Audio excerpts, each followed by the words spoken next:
Hello traders, last video में हमने financial ratio देख लिए हैं। अब हम देखेंगे नॉन रेशो फंडामेंटल्स, जिसमें फर्स्ट है share holders.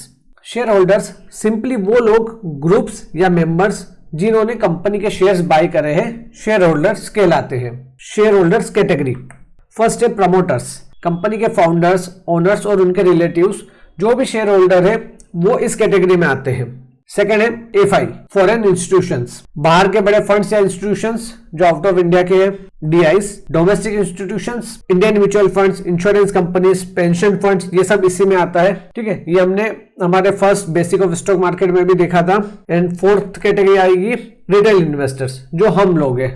Mainly share holders category ये चार में डिवाइड होती है। कुछ कुछ प्लेटफॉर्म्स पे आपको अदर्स का ऑप्शन आता है, बट ठीक है, वो काफी कम होल्डिंग्स होती है। अदर्स में जनरली एचयूएफ्स या फिर एनआरआईज जो एफआईस में नहीं आते और वो उन्होंने अगर इन्वेस्टिंग करी हो तो वो अदर्स में आते हैं, बट उनका रेशियो मतलब 0.1% से भी कम होल्डिंग होता है। तो वो बहुत सारी जगह उसे शो करते भी है और बहुत सारी जगह उसको रिटेलर्स में ही ऐड कर देते हैं।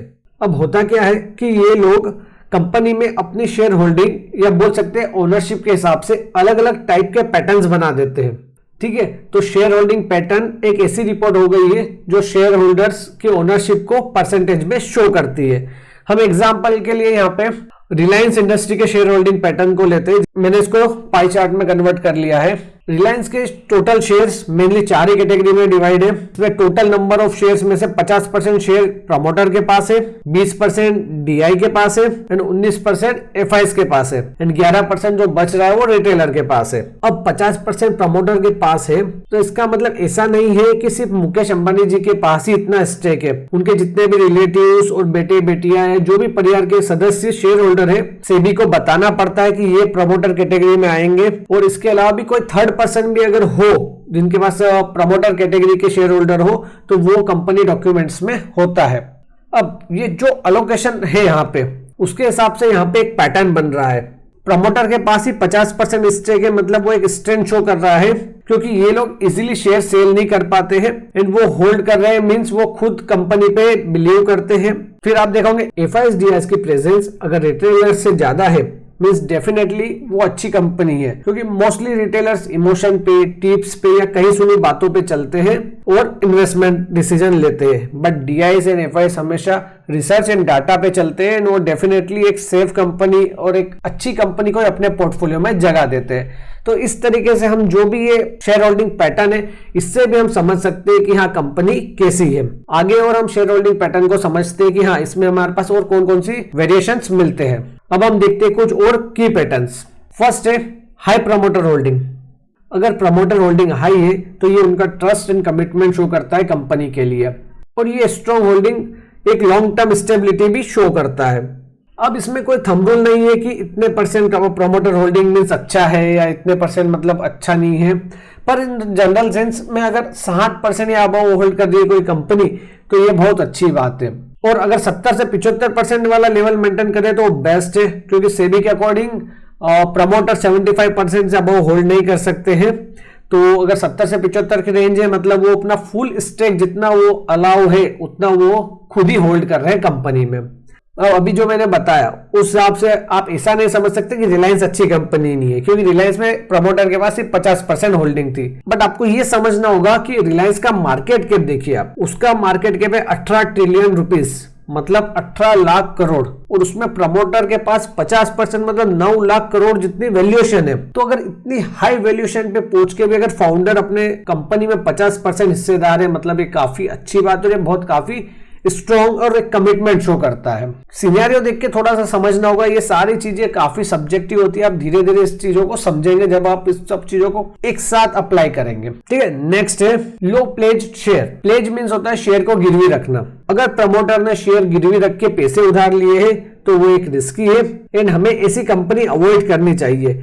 जीरो प्लेजिंग और स्मॉल प्लेजिंग ओके है कि 60% होल्डिंग में 10% प्लेज करा है, बट ट्राई करें कि जीरो प्लेजिंग ही स्ट्रॉन्ग है, आप वही प्रीफर करें। नेक्स्ट है राइजिंग इंस्टीट्यूशनल होल्डिंग। इसमें आप पास्ट कुछ क्वार्टर्स कंपैरिजन देख सकते हैं कि हाँ एफआईएस और डीआईएस की होल्डिंग की पैटर्न कैसा है, कि मतलब हो सकता है उन्होंने क्वार्टर 1 उनकी जो होल्डिंग थी वो समझिए 18% थी, क्वार्टर 2 में वो 18.5 हो गई, क्वार्टर 3 में 18.8 हो गई, मतलब क्वार्टर टू क्वार्टर अपनी होल्डिंग्स बढ़ा रहे, मतलब उन्होंने इस पे रिसर्च की है, लॉन्ग व्यू के हिसाब से ये स्टॉक उनके लिए काफी अच्छा है, तभी वो अपनी होल्डिंग्स बढ़ा रहे। तो हमें उनकी होल्डिंग्स बढ़ रही है घट रही है ये पैटर्न पे भी थोड़ा सा नजर रखना चाहिए। तो वो स्टॉक काफी बेटर है, आप वहीं से उस पर कंपेरिजन कर सकते हैं और वहीं से आपको प्राइस पैटर्न भी एक दिखने लग जाता है। नेक्स्ट है कंसिस्टेंसी अक्रॉस क्वार्टर्स। यही जो अभी अपन ने देखा, आप अगर पास 4 क्वार्टर्स का ही पैटर्न देखेंगे तो आपको क्लियरली समझ में आ जाएगा कि हाँ वहां पे इन्वेस्टर तो सेल ऑफ नहीं कर रहे, क्योंकि इन्वेस्टर अगर बेच रहा हो तो वो सबसे बुरी बात हो गई कि अगर इन्वेस्टर एग्जिट कर रहा हो तो। अगर एफआईडीएस की किसी अगर लास्ट 4 क्वार्टर में उनका पैटर्न कांस्टेंट है या फिर वेरी कर रहे हैं, कम ज्यादा हो रहा है, उसके हिसाब से आप कंक्लूड कर सकते हो कि वो एग्जिट कर रहे हैं या फिर और अपने होल्डिंग्स को बढ़ा रहे हैं। नेक्स्ट है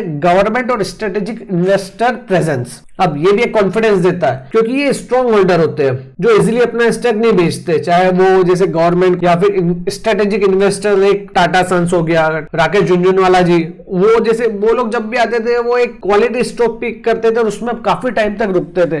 तो उनकी होल्डिंग या उनकी प्रेजेंस भी एक स्ट्रॉन्ग पैटर्न बनता है या फिर एक स्ट्रॉन्ग सेंस देता है कंपनी के बारे में। नेक्स्ट है जीरो प्रमोटर होल्डिंग। अब बहुत सारे लोग इसको बेकार समझते हैं या ऐसा समझ लेंगे कि यार अपने का तो प्रमोटर होल्डिंग हाई होनी चाहिए, बट ऐसा नहीं है। जब प्रमोटर होल्डिंग 0 हो या फिर काफी कम हो, 1-2-5% वाली रेंज वाली, तो आपको देखना होगा कि सेकंड होल्डर कौन है। अगर सेकंड स्ट्रॉन्ग होल्डर रिटेलर है तो ऑब्वियसली बात है कि ये डंप हुआ है या फिर ये थोड़ा सा वरीसम चीज है। बट सेकंड होल्डर अगर ठीक है, अगर इंस्टीट्यूशन है, मतलब उनके बोर्ड ऑफ डायरेक्टर में जो सेकंड होल्डर्स या जो बड़े होल्डर्स होते हैं उनकी तरफ से बोर्ड ऑफ डायरेक्टर में उनके मेंबर्स अपॉइंट होते हैं। और ये जीरो प्रमोटर वाली कंपनी चलती है क्वालिफाइड लोगों से, मतलब उनके सीईओ, सीएफओ और जो ऐसी चीफ पोजीशंस होती है वहां पे काफी क्वालिफाइड लोग बैठते हैं जो काफी अच्छी सैलरीज लेते हैं और वो उनके रोल के लिए काफी स्ट्रिक्ट होते हैं और काफी एक वेल नोन होते हैं कि हाँ वो उस पद को या उस रोल को काफी अच्छे से निभाते हैं। तो नो प्रमोटर होल्डिंग्स में ऐसा नहीं है कि कंपनी बेकार है, कंपनी अच्छी होगी। आपको वहां पे थोड़ा सा चीजें क्या देखनी होगी कि उनका मैनेजमेंट कैसा है, उनके साथ ही साथ सेकंड होल्डर्स कौन है। बाकी नो प्रमोटर होल्डिंग वाले सेक्शन में एक ड्रॉबैक होता है जो आपको नेक्स्ट वीडियो में समझ आ जाएगा। ठीक है, तो ये पैटर्न्स के हिसाब से आप समझ सकते हैं कि अभी प्राइस का मोमेंट क्या होने वाला है। ये फंडामेंटली आपको क्लियरिटी मिल सकती है, मिल जाती है। अब नेक्स्ट वीडियो में हम समझेंगे कैसे मार्केट कैप एक इंपॉर्टेंट सेक्शन है हमारे लिए, बट एक और चीज है जो उससे भी ज्यादा एक्यूरेट रिलायबल है।